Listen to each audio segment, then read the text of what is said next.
রাজধানীর খিলক্ষেত এলাকায় অবৈধ গ্যাস সংযোগ বিচ্ছিন্নে অভিযান চালাচ্ছে তিতাস গ্যাস কর্তৃপক্ষ। সেখানে আছেন আমাদের সহকর্মী আরিফুর রহমান সবুজ, তার কাছে যাচ্ছি। সবুজ, জানাবেন একটু অবৈধ গ্যাস সংযোগ বিচ্ছিন্ন কার্যক্রম বিষয়ে বিস্তারিত কি কি তথ্য আছে আপনার কাছে?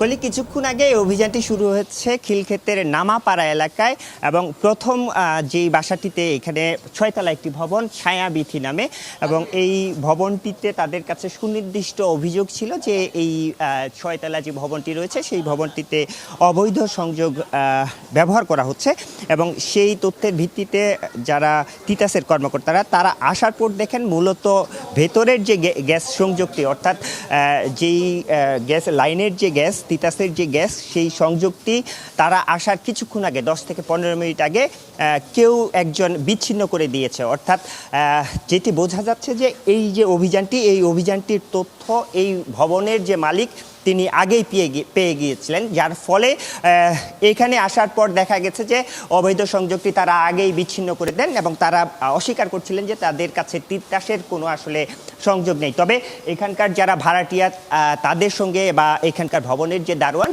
তার সঙ্গে কথা বলে যেটি জানা যাচ্ছে যে এটি দীর্ঘদিন ধরে এই সংযোগটি ছিল এবং এটি অবৈধভাবেই চলছিল।